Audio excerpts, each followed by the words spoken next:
now watching two old farts making noises. Do you want to know why some businesses succeed and some businesses fail? Why some businesses grow and some businesses don't? That's what this show is all about. Business, business, business.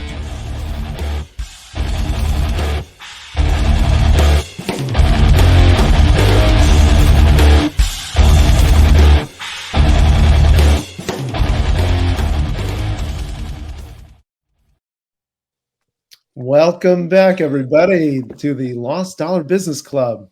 Good morning. Morning. Good morning. Morning. All right. It's like the Dance of the Living Dead. You know, good morning. It's like where you are, David. It's like 5 a.m. and it's David's bedtime. So anyway, and then with Kurt's just been running around. So 3 o'clock. Oh, it's past your bedtime. Then you gotta get him to some of us this morning. The nurse will be here soon, Stephen. Don't worry about it. Okay. I'll bet my both the meds kick in. There you go. That's what I like to hear. So, talking about meds, what are we going to talk about today, Michael? Talking about meds, that's right. So today's topic, longevity, anti-aging, the great topic of the billionaire class who wants to live forever, and everybody else is joining on that wagon, it seems. But first, we'll talk about Antitrust, which is in preparation for our October 13th show, or October 14th show, I should say, with Cory Doctorow, the rebel tech author who wrote the Internet Con, which talks about big tech and breaking up big tech because of the universality of computers. So we'll talk antitrust, we'll talk anti-aging, and we'll really use this show.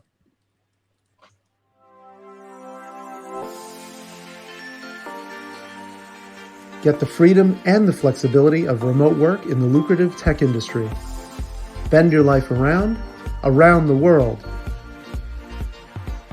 Bandicoot is the premier course and community for thriving in a remote tech career. Join the revolution today.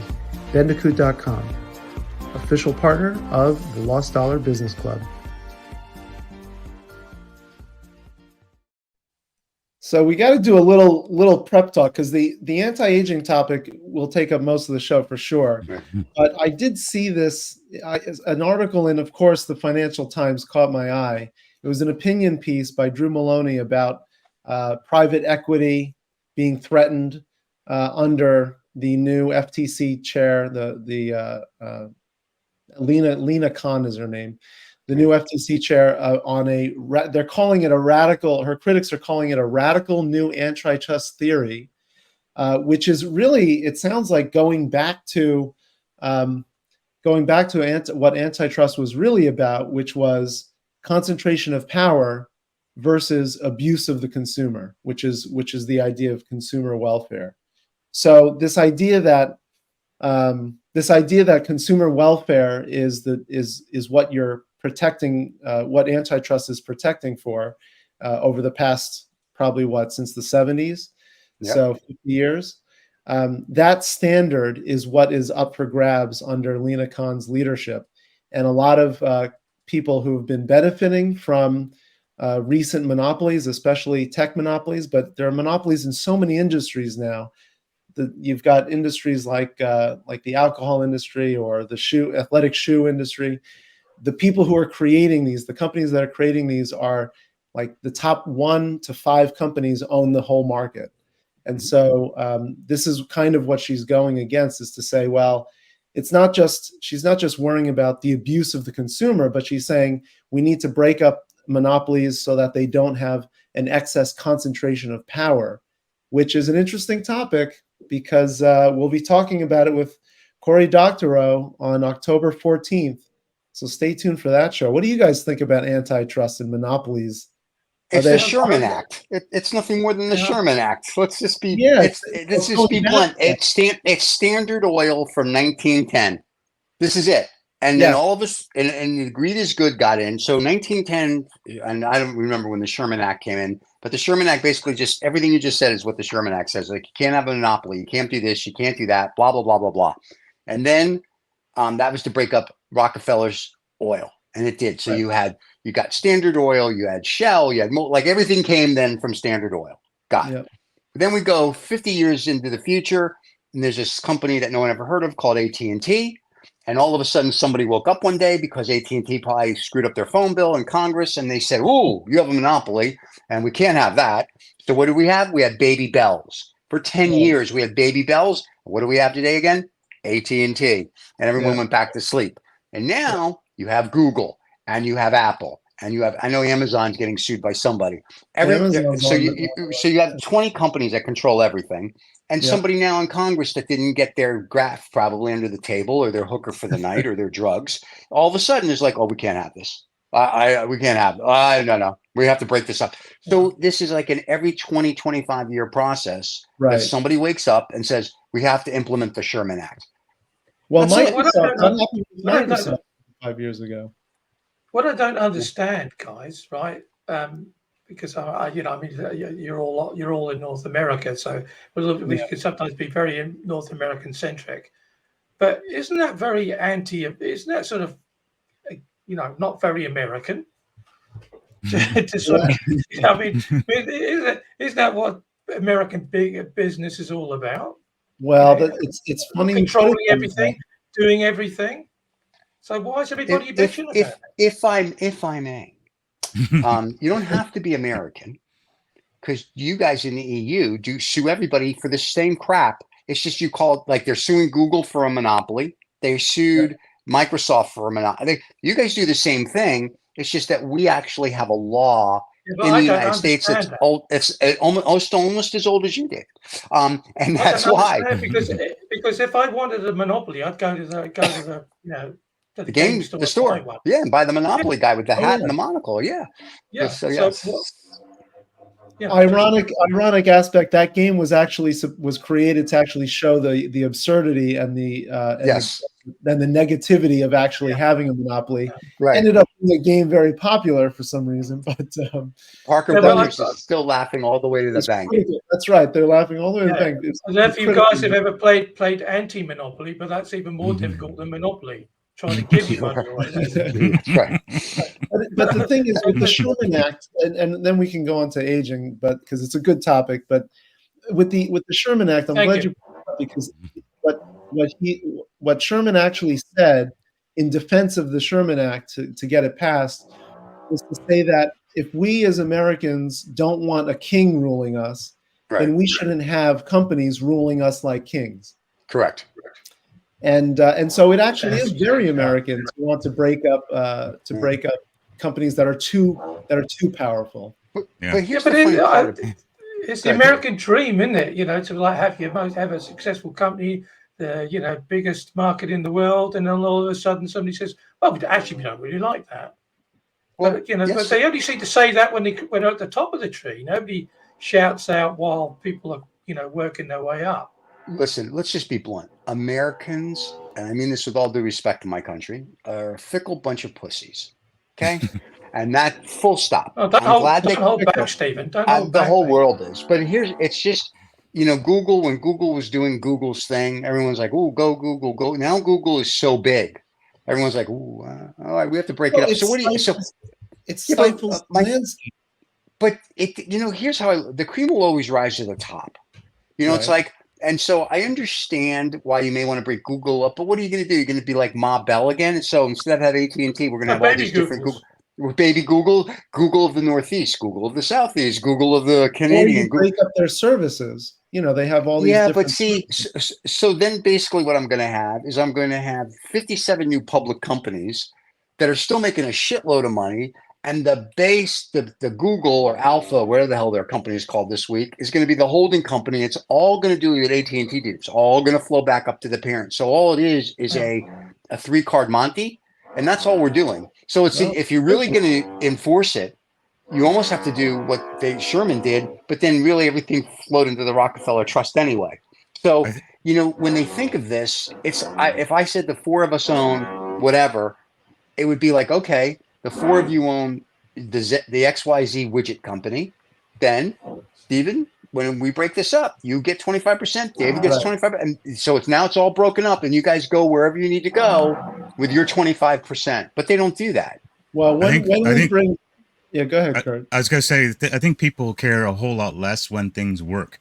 What they don't like is when things don't work. And you've got on your side they've got companies that have got huge what do you call it? With regard to politics, they start what's the word I'm looking for? Lobbying and lobbying, yeah. Right. And they start lobbying, writing and the now laws. they exactly now they've got control of your life, and they go into that kingmaker role again, right?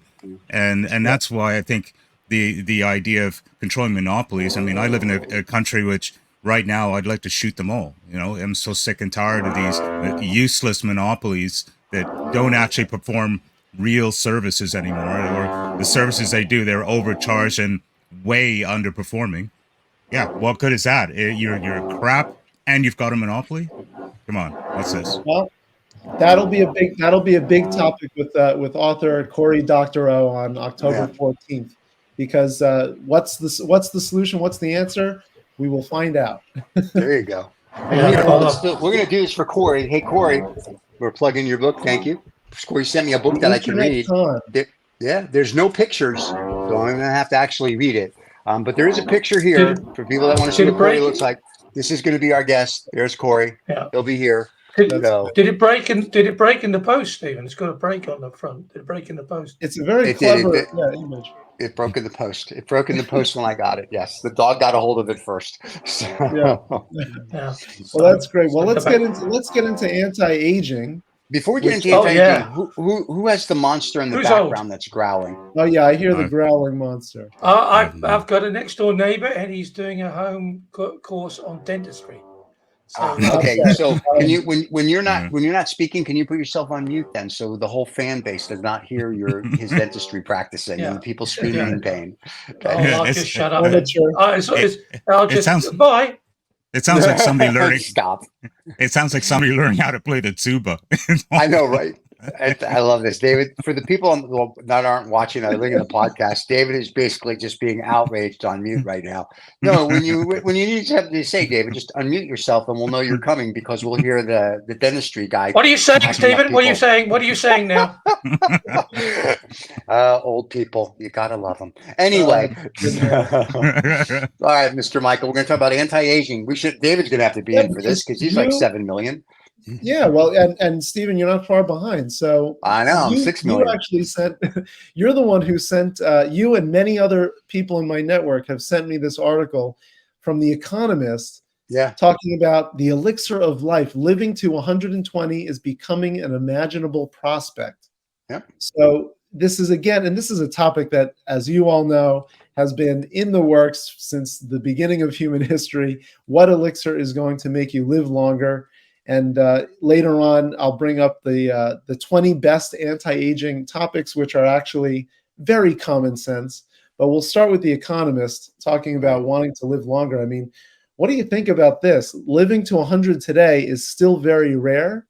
So people at the age of 100 at least are centenarians, are 0.03% of the population. So that's tiny. But they're saying in 10 to 20 years, it'll be much more likely to live to 120. Wow. I have two things on this. One, my mom lived to be 97 and all my grandparents lived to be in their late 90s. So that's a positive. I like that. That's a positive, yeah. That's a positive. David's already over 100, so this is very good. Can I just say that just the concept of Stephen living to 100 is it's scary enough. No. Let me I think it's interesting, but I think what society forgets, and I know people get excited about it, but if you're not a billionaire or a millionaire and you're the average person, and you're going to have to depend on Social Security, and they'll probably raise that to 90 then, you can't afford to live to 120. So it is for the elite. It is for the super wealthy, or I guess the upper middle class, or the lower super rich. It is not for someone who makes $200,000 a year. If for the very unfortunate poor, then I suppose. If you're poor, no, it's not going to happen, because if you can live to be 120, but you can't feed yourself, shelter yourself, or do anything else, or get medical attention, then you're going to and I hate this, you just might as well die, because what are you going to do? And we don't take care of anybody anymore. We don't have a society where it's like, this is great. We're glad you're living to 120. We have, we can take care of you. We're very much, if you don't have the money, screw you, go die. So I'm glad for me, but I'm not happy for the people that can't afford it. And I don't, so there's got to be a little more thought to it. Yeah. Yeah. I don't get it at all. Probably because I'm not one of those people that can afford to, but hey, I'm doing this thing. I'm going to have a good ride and I'm out of here. I don't want to do 120. I don't want to do 100. No way. What's the point in this world? No. Some, short of euthanasia, the sooner you get out, the better, man. It's yeah. Well, they're talking about, at least it's not just living to 120, but these technologies they're talking about, like drugs that eliminate the cells in your body that are weakened and that need to be removed from your body, the ones that malfunction. They call them senescent cells.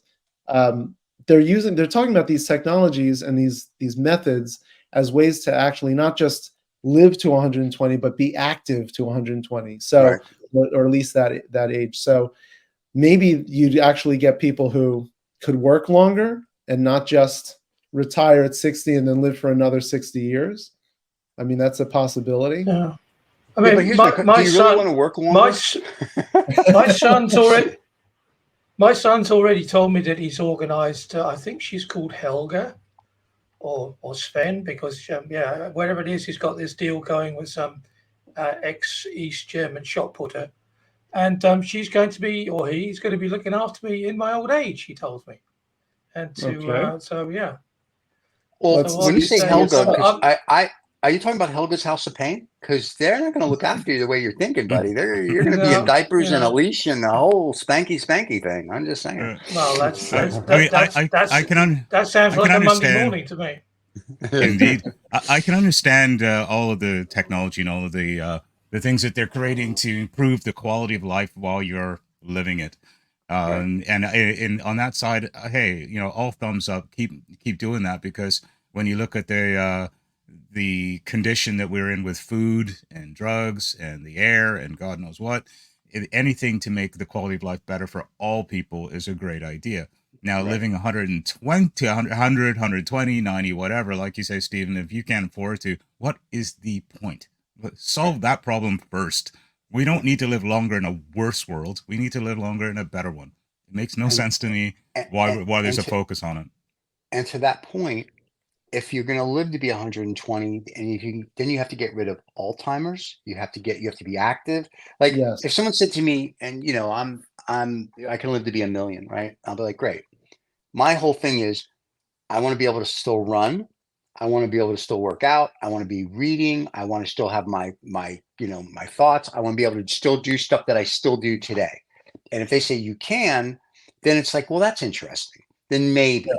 But my body stays healthy, stays in shape. It doesn't, like if you ever watched Futurama with the old professor where everything was just hanging because he was so old, right? So as long as I know, right? They need to bring it back. But they did, but they screwed it up. But anyway, if your body is going to look like it did in its 20s, 30s, or even 40s or 50s, I'm good with that. But if you're going to look like, I don't know, whatever the most wrinkly, like a Shar-Pei, and with all the wrinkles, it's kind of like, no, I don't, you know what I mean? So I think it's nice. And I think the problem is these billionaires, they're like, I'm a billionaire, or I have 100 million. Okay. What are you worried about? You're worried about they're worried about an unknown. They're worried about what happens after here. And so listen, whatever happens is going to happen. Whether you believe in a God, or you believe in the absolute, or you believe in regret, whatever you believe in, it's going to happen. You're not going to be here forever. And I think part of it is ego, because they want people to be like George Washington, Thomas Edison. I think that's what they're looking for. It's like when people talk about America, you think, oh, George Washington, Abe Lincoln. And now I think you get these guys like, oh, just think about McDonald's, but there you go. Ronald McDonald. Sure. She'll live forever. But my point is, I think a lot of these billionaires, like they want to be remembered 1,000 years from now. So their way to do it is, how long can I live? They're just concerned that they may die and the money goes, goes into some antitrust fund or something. It's a bill. It's a full circle. That would be tragic. Here's a question for you guys. If you could live to be 120, and you're a billionaire, or you're 120. You can live to be 120, and you're in prison on a life sentence. Which one would you choose? That's right. You know what I mean? I have a feeling. I have a feeling though really. they may euthanize. I think there's gonna see, and that's the other thing. So you know, some of these guys that get these sentences, like they're 25 years old and they give them 60 years because they did whatever they did, right? Yeah. And so they get out when they're 85. Most of them, let's just say a percentage of them will die in prison. So now if I can keep you alive to 100, so you get out, you're 85 years old, you've been incarcerated for 60 years of, you know, say the last 60 years. What do you do when you get out? You know what I mean? It's like it goes back to what I just said. Longer sentences. That's what they're going to do. Well, yeah, but it's not even that. It's like we still have to try to take care of everybody. Just because, just say, out of 8 billion people, 80 million of them can afford to say, and I'm sure there's more. Maybe it's 800 million of them can afford to live to be 120. Yeah. Okay. But to Kurt's point, we don't have the resources now for the people on the planet. So great. Now we're going to let these 800 or a billion people live longer. Okay, what are we going to do? And I mean, unless we really are going to start colonizing other planets, or we're really going to start figuring out what to do, that's not going to work. It's not going to end well. You know, it's okay. I think the problem is, of course, it's very difficult to die. And then you have the circumstance that, I don't, you know, you're in your 90s and you don't feel very well, so you go to the doctor and he gives you a tablet and you're okay for another 3 or 4 years. Okay. You know, and that's the thing.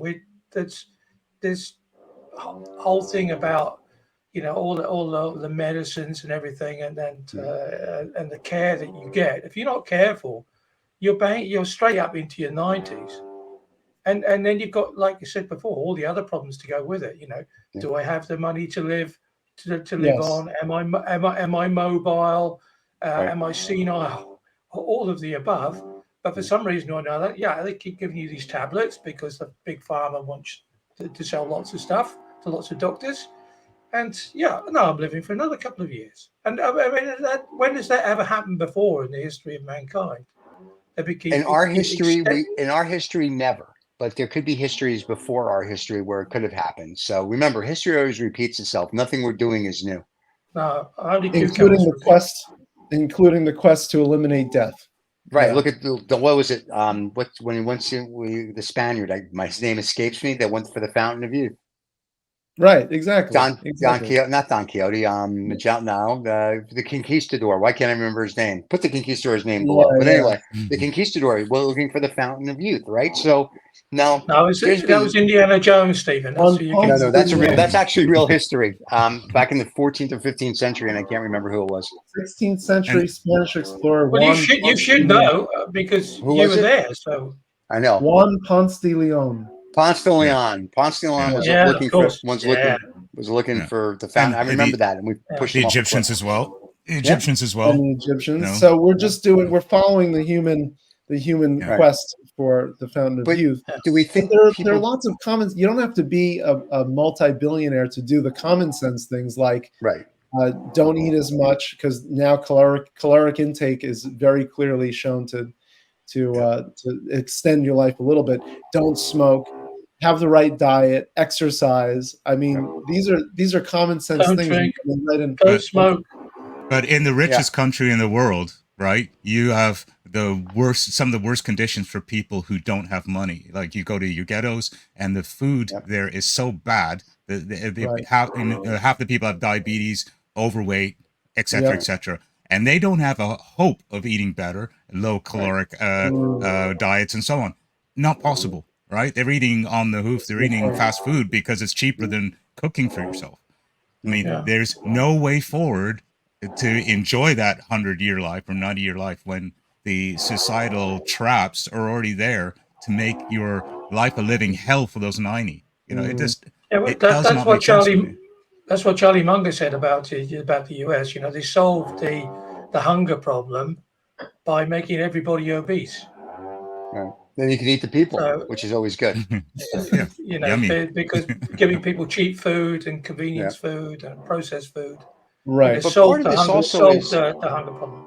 But the part of this is just say they can make everybody at least have food and proper housing and whatever. But That's very socialist point of view. That's fine. But if you live in the same neighborhood, you don't get to travel because you don't have then the money to travel, or you don't have the money to do this, you don't have the money to do that. Once again, so you live to be 120, but you're really not living. That's the point. Yeah. You know, I mean, and I have I know somebody that's in his 40s and he's taking his first trip out of the country this year. And it's like, he's like, I'm going to live. And I'm like, yeah, it's about friggin' time. You know, and I've been like around the planet 17 times. And I'm like, dude, you got to see these other places. It's fascinating. You know, but there's some people, like even if you own 500 acres and you're on a farm, at some point, there's more to the world than 500 acres, if you will, or if you're in Europe, 250 hectares, than your farm. And I think that's what people have to understand is living to be 120, if you can live like you lived when you were 20 years old and you're that healthy and you can do everything, that's your body living. But that's not living. That's just this is this. I can breathe. That is living. But then to live is a whole different mindset. So you may have the money to afford to pay your electric bill and get food and whatever. But if you can't go out once in a while for entertainment or travel once in a while, then once again, are you really living? You're just here on the little blue marble. So I think when they say we're going to do this, once again, it's a much deeper dialogue, I think, that would need to be had. And I think it becomes an individual choice. If somebody's like, I don't want to live to be, like Kurt says, I don't want to be 120. So at 80 years old, the doctor's like, you can take the pill and live 40 more years, or you just, the natural process, and you'll be dead in 10. And Kurt's like, nope, I don't want the pill. And then that becomes Kurt's choice, right? And I think that's what this is going to start boiling down to is, do you want to live to be 120, or do you want to just let nature run nature's course? And it's going to be an individual thing, not a, the government's going to force me to do it type of thing. And I think that's kind of will be interesting. Would people plan things in their lives or act differently if they knew that death was optional or mostly optional? I mean, I think people would actually, you'd think that people would change their behavior and actually want to, as you say, and it's true, truly live if people had, and find ways to truly live if in a way they felt like they had more time. Well, I think this billionaire thing is a bit of a fuck you to the rest of the world. They said, look, I've got all this money, and I can live forever. I can live as long as I possibly can because I got all this money. It's just another way, because they've got the Rolexes, they've got the 100,000 yachts and cars and houses and everything else, and what they don't have is sitting on the wall ticking away nicely, and that's time. And so therefore they're trying to buy that as well, and then so there's this endless pursuit. Say, okay, well, I'm going to live forever. Yeah, if you, I mean, it amazed me how long the Queen of England lived. I mean, most that's people. Because she drank baby's blood. Obviously, because she was. But I mean, you think, because you got the best medical care you could get. Yeah. Everybody would want to live forever if they were having fun. And had the wherewithal and funds to do it. So like when people say, I can't wait to live on Mars or Pluto or whatever, or travel the universe, I'm all for travel. It's like if a spaceship lands tomorrow and they go, listen, you're going to take this pill and you're going to be as healthy and as smart as you were when you were 30, and you can live forever. You have to take the pill every day, but you get to see all the universes and all these galaxies, and it'll take in Earth years, billions and billions of years. I'd be like, I'm down. Let's go. That'll be fun. Yeah. But if someone says, I'm going to give you this pill and you're going to stay on the little blue marble, I'd be like, okay, after, maybe a couple hundred years of actually seeing and doing everything, I'd be like, yeah, all right. Now what's the next? Let's go to the next thing. Like, let's go to the absolute final. At some point, I'd be like, we're good. Even when things change, it's just same blue marble. It doesn't matter what we keep changing into. So, I think that's how you look at it. I think in a way too. That would be a good problem to have, though. That would be a good problem to have. Well, I have that problem. I'm 14 billion years old. I take the pill every day. I know what I'm talking about. So, got that antimatter thing going. Mm-hmm. And so one of the guys and you're all pointing to the billionaire class, rightfully so, because those are the people doing this. One of these guys is Brian Johnson, who was featured recently in Time magazine. So it's a big topic recently. But this is the guy who actually is I mean, he has a very strict diet that is driven by an algorithm. He won't eat cookies because he calls that anything that reduces or increases his age is an act of violence, he calls it. So eating a cookie is an act of violence. So, right. I mean, he takes 111 pills a day and has a team of doctors to help him keep his biological age down. So, that's a different way to approach it. Is that living? Completely. But wait, that's not original. Back in the 80s, and maybe in the 90s, I can't remember the guy. He used to go on Larry King all the time. He was a scientist, and he took about 100 to 200 supplements and vitamins every day. Yep. And he was like one of the very first to do anti-aging. I can see him in my mind. I can see his girlfriend in my mind, and I can see Larry King interviewing him. I just can't remember the name. So if you're alive and listening, I apologize. Reach out, come on the show. But he was one of the very first scientists, and he's like Berkeley or Stanford. He's not like some guy has no clue. And he was taking stuff to reduce aging. So he thought by what he was doing would reduce his aging. So when he was, if you will, he thought he could get to like 100 to 150, no problem, by reducing his aging in Earth years, not like whatever. But right. I don't. And then when Larry went off the air, of course, I don't know what happened to this guy. But so yeah, so this guy. Brian's not the first guy to say, let me take a bunch of supplements and pills and don't eat this and don't eat that. But so my point goes back to, if I want to have a cookie, or I know everybody doesn't know this, but if I want to have scotch and cigars, I'm going to have scotch and cigars. Right. Because at some point when I do die, I don't want someone to say to me, is there anything you didn't have or anything you didn't do that you want? I don't want to be like that. I didn't have a cookie. I didn't have that. That's not living to me. I mean, it's great that you have this regimented thing, but that's not living. You know what I mean? Like, live, enjoy. I don't get it. It's just like, it's the dumbest thing in the world. You're not going to live forever. I hate to tell you this. We're not made for that. And whatever's beyond this, go experience it. What the fear is, no one knows what goes beyond, right? And that's what everyone's scared of. So that's what certain people have us scared of. That's what religions want us to be afraid of. Right. Right. And we live in that kind of black hole fear mongering world. But the reality is the thing that you pointed out, which is really important. Life is about experience. Right. It's about experiencing things. And what's the point of having another day and another day and another day and no experience, no joy, no anything? You're just living and living, and you're not making the world any better. You're the 1,000 people that can afford to live that long, they're not, trying their hardest to make the world a better place, a cleaner place for the next generation. They're just living onto themselves. Well, what's the point of that? Right. Well, and let me put it in, I'm going to put it so it's very simple for some of our fans. I'm going to tie this to a supercar. I have a friend who has a supercar. I think he's had it for a few years. If he's put 1,000 miles on this supercar, that's a lot. And I said to him, why did you buy it? And he's like, because I wanted to say I have a supercar. I'm like, I said, I have a supercar. It's got 25,000 miles on it. I have experience in my supercar. I experienced it. When I sell it, I don't care if I make money or lose money, could give a shit. I'm experiencing it. And it's the same with life. If you're not experiencing life, then why? Right. So what just to say that you have it, that's useless. And I think, and billionaires, that's great. You fly on your private jets and you do this and do that. Listen, we fly on private jets. It's fine. I get it. It's very cool.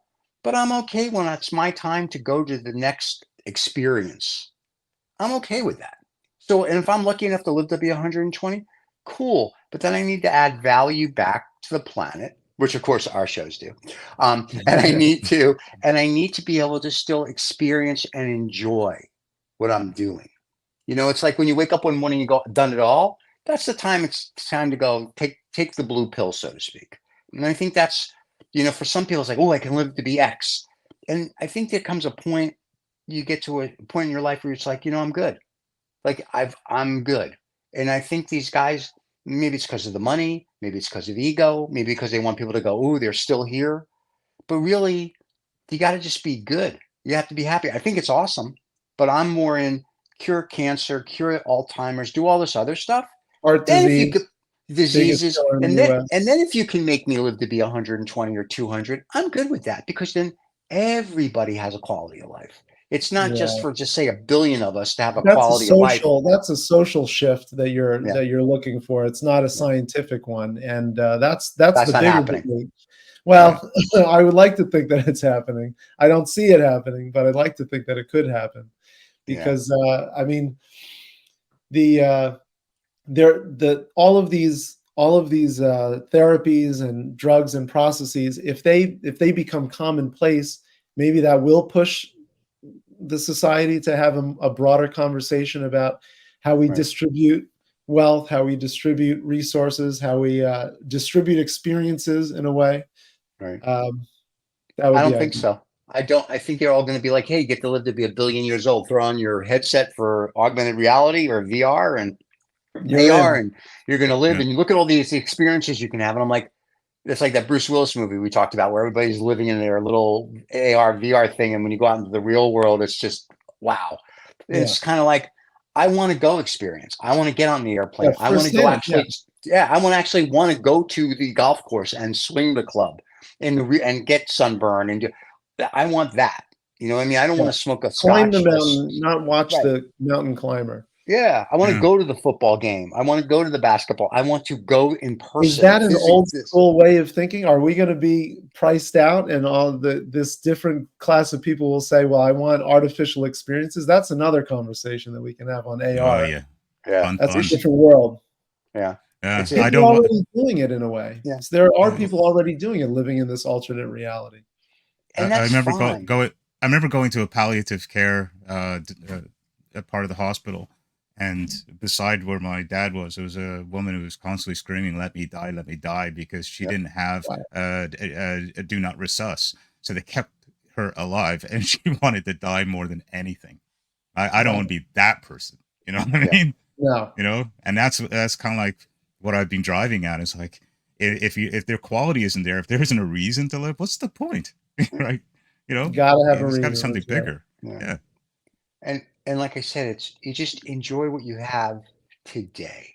You know, like, you want to save the planet, and then when you go, whatever, hopefully someone picks up your work. But just to stay around to build your empire bigger, better, going back to the antitrust, you know, to make Google, Meta, Amazon, Tesla, bullshit company, and all this other stuff bigger and better. Why? There's no real point. I mean, it's like, it's okay to give the reins to somebody. It's okay to, you know, like Murdoch, what is he, 17,000 years old, and he finally gave the reins to his son, finally. But it's sort of like, okay, it'll be generous. But I think this whole thing about living, I'm all excited about it. I've been hearing about it since the 80s, like I said, on Larry King, which was great. And we're getting closer, but I also think people's genes have a lot to do with it. And I think people are getting smarter. Like my mom, you know, when she was in her 20s, 30s, 40s, even 50s, she smoked cigarettes like a chimney. Wow. And then she stopped, and she lived to be 90-something years old. And she would eat her eggs every day. Like, everything she wasn't supposed to do, she did. No problem. I think a lot has to do with your genes. I mean, so far, knock on wood, I'm healthy, but I like my scotch and cigars. And that's my relaxation. So mentally, that helps me out. And I know it just chills my body out. So less stress. So less stress makes me live longer. And I don't have to take pills, because everything I'm taking is theoretically natural, right? So in my world, this is good for me. It may not be good for someone else, and that's fine. Just like I know people cannabis, right? Especially in Austin, the whole place smells like a pot field. So, and even in New York City now, every city smells like it. So if that's what your thing is to do to relax, then that's your thing. And I'm just like, I think all of that it gets you to where you want to go. The pills and all these other things are going to do, and gene splicing and doing and blah, blah, blah, blah, that helps.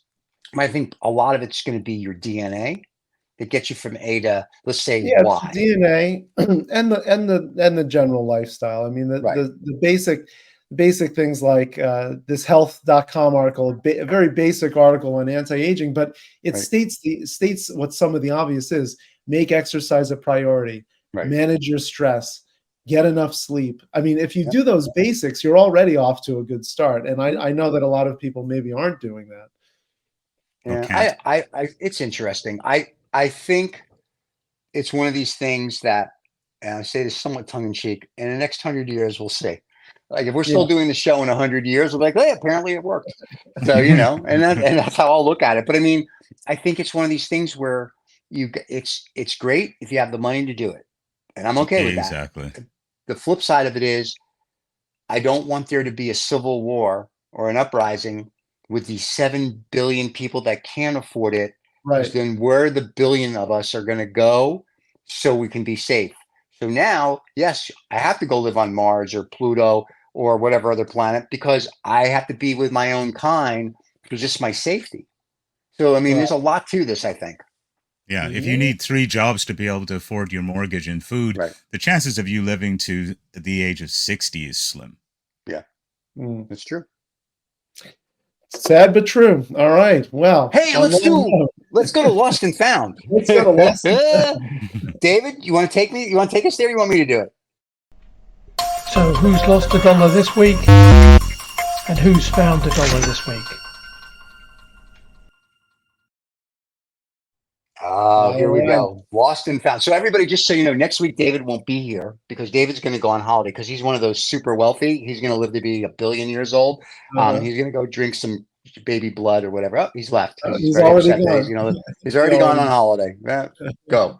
So I was going to hear what his fakakta story was for the week, but I'll start with the crazy fakakta story this week. Oh, David's back. Hold on. There we go. Let's add David. There's David. All right, now David's almost gone. Oh. That player.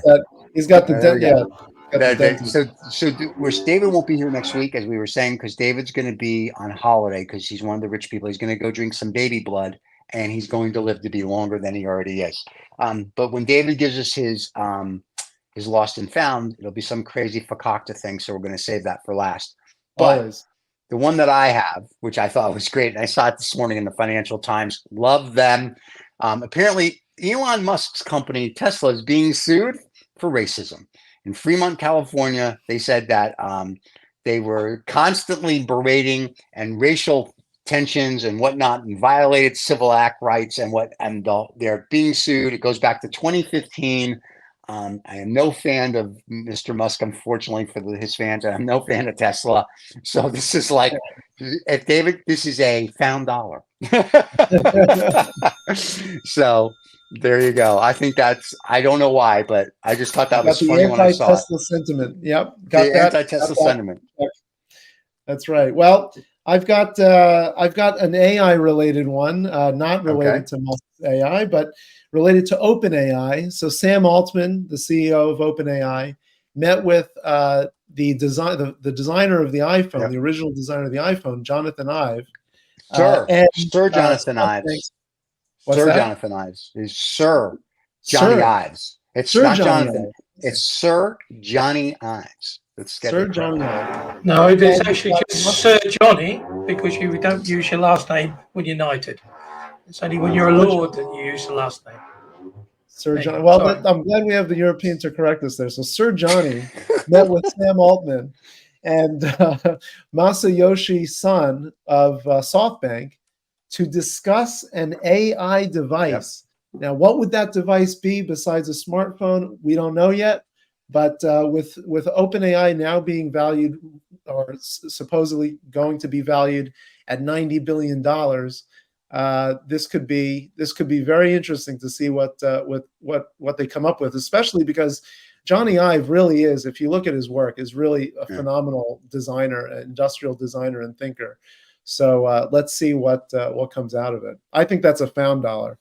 Yeah, I do too. I just to touch on AI really quick. The CIA now has come up with their own AI system for spying, and I think it's either Iran or Iraq came up with an AI system to pick out how you do fatwas now. So that was in The Economist. Yeah, so AI has a lot of uses if you're a government, apparently, or if you just want to eliminate your enemies. So I thought that was great. Multi-purpose. More Milton. Kurt, what do you have before David gives us fakakta stuff? I don't know if this is a winner or whatever it is, but banks are a little bit, they're scared. deep fake technology. So they're kind of running amok trying to find solutions. So right. You've got groups like BioCatch and LexisNexis who are putting technology together and developing this area of combating deepfake technology. Now, where that's going to go in the future, we already, I don't know if everybody else is sick and tired of the number of security patches that you have to work with every single day, and it feels like every 5 seconds they're asking for you to verify yourself yet again. I have a feeling that's going to be a whole lot more of it if they get involved. I don't think it's going to get any easier. So whether that's a found or a lost, I have no idea. We don't know yet. We'll find out. All right, everybody, hold on. Strap into your seat. Here it is. He's going to be gone for 2 weeks. He's going to give us his fakakta, lost and found. Well, first of all, I'd like to apologize for my neighbor who's still continuing with his home dentistry course, by the sound of it. Chopping up the bodies, sure. Chopping up, yeah.